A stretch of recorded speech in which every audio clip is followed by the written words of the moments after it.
This is something I've been wanting to do for a long time, meet and interview interesting people in the community. I'm going to visit today a very interesting person called Miriam Yerushalmi, and she is the author of a number of books which are recently released, and she's a therapist. She really helps people, and just walking up to her place now. She doesn't really like being interviewed. She's a quiet person, she's a private person. I've been pushing her to do this for a long time because she has really helped so many people, and that's my passion, helping people, healing people, and anyone that has a gift in that, we should be sharing that with the universe. I'm just pulling up here at Miriam's apartment. Hope she's home, see if she's going to be willing to talk.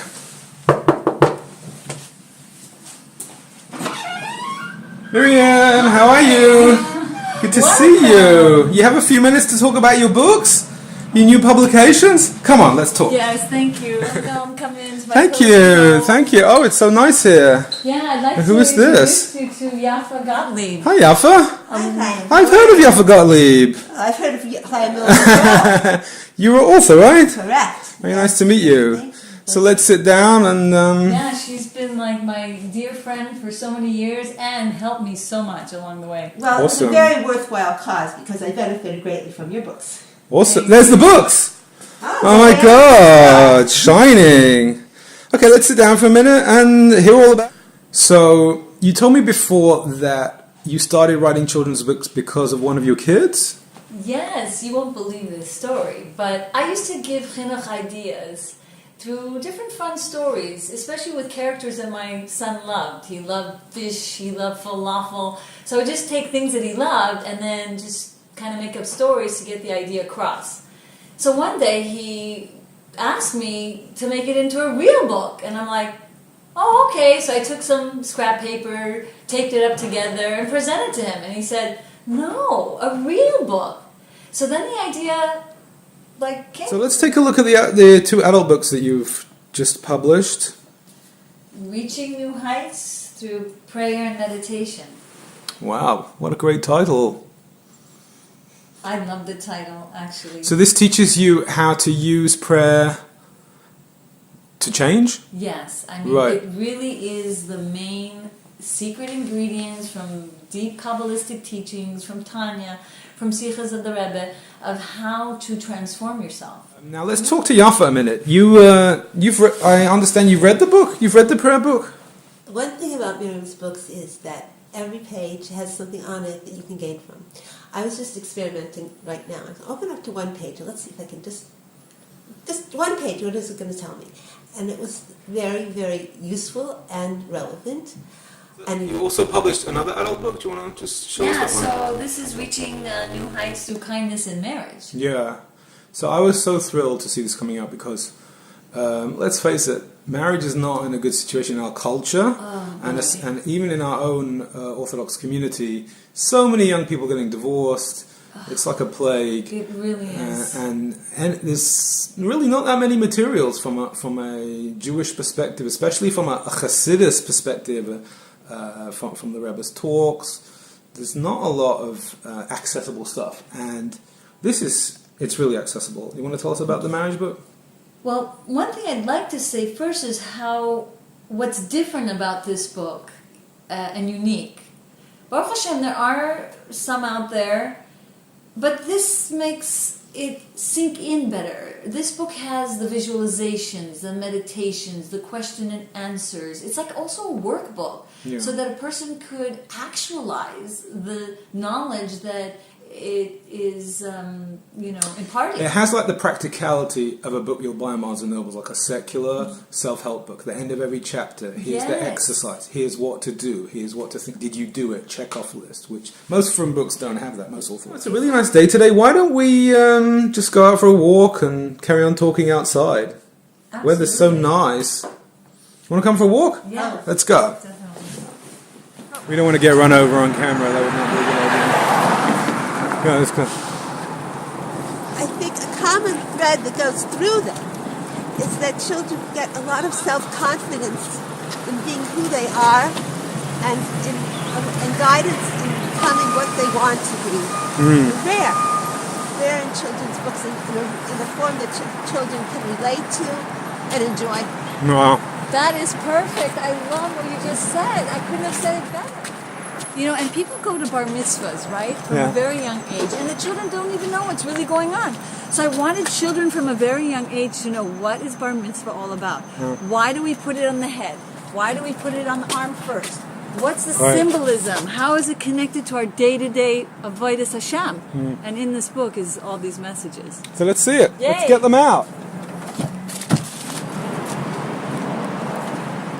Even though this is the Yiddish one. The other one I gave to the... Let's just pull out a book. Oh, it's not on Yeah.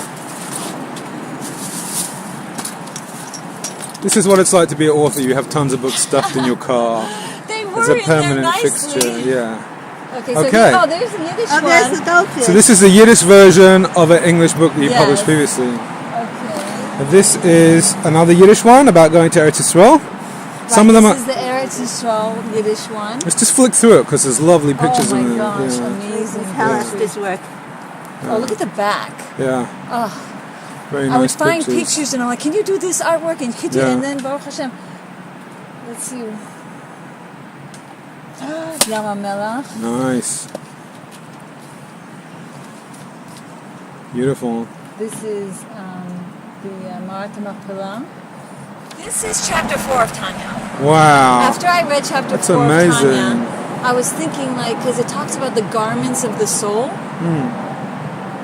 Garments, they make them more beautiful, right? And Right. Okay, let's go to the park. yay, it's such a beautiful day. I was like praying, please. Glad we didn't do this last week. Our noses my would have gosh. fallen off. So So Tom, cold. can you talk and drive at the same time? Or they say women can do two things at once. Actually, I do a lot of therapy over the Are phone. you serious? While driving, actually. Don't tell. I don't want to get... So what happens to Fievel the falafel when he tries to do a mitzvah? So, he's left in the restaurant and he's antsy. Like, he needs to do something with his life. Like, he's not meant to just sit there. His sparks want to be elevated. And he Right. wants to also do mitzvahs. But then he realizes that he wants to do miftoim too, like getting other people to do mitzvahs with him. So he gets the tahina and chani hummus and sarla the salad and pinchas the pickle, and he gets them to join on the skateboard in this journey to find a poor person and feed happening them. there? Oh, right there, he's like annoyed because He wants a latke? he wants more latkes. Uh-huh. And get that, yeah. so the Yetzer Hara tries to like trick him into really being mad about it, and then here we're introducing the Yetzer Tov to the child so that they would understand that there's this dual rivalry in the child's mind of what to do and what not to do. Basically, in the morning we're building the day, and so even just one meditation. So when am I doing this? This is When at in the any morning? point in one of the tefillah meditations that I talk about in the book. For instance, Okay. there's, So pick one part of the prayers? Because you can't meditate the whole prayer. It's too long, right? well, I kind of like to explain it in a way like when you have to eat your daily meals, right? So like you spice it up. You have the same thing every day, Right. and you practically do, right? You have the salad every day, and you have the So like, where am I going to put my special dish? Right. so Take a you, piece of the prayers. Yeah, spice it up by this day oregano, this day basil. So I know lahavdil.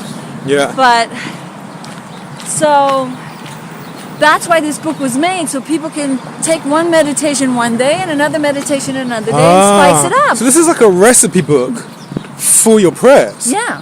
And it's Like, literally you don't want to eat the same thing every day. You'd get bored. You don't want to pray the same thing every day. So Right. here's a dish for the day. Right. Someone wants But- to improve their marriage. right. In 1 The minute, one what would you thing, tell I them? mean, how many years and years and years of me being a counselor, and I just help them realize that you got to be empowered to rise above the nitty-gritty negativity of your spouse, and just like you have to rise above with the nitty-gritty negativity of your children. There's no difference. And people say, well, he's an adult or she's an adult, and I'm like, but it's all the same game. Some people lash back out and they put gasoline on a burning fire. But if they would just step back and allow the rain to put it out by their raining on them kindness. So that empowers the person not to take personally, because they, at a gut level, very visceral level, realize, wait a minute, I can't change so perfectly in a blink of an eye. So why am I demanding and expecting and taking personally their negativity and their challenges of being the perfect tzaddik like we wish them to be? Right. So we just need to appreciate that when people are acting, even our spouse, they're doing it because they have a struggle. That's coming from their personal history. Yes. We should be more gentle with them. Is that what you're saying? Yeah, I mean, some people are born with a fiery temperament like a baker's oven, and some people are born frigid.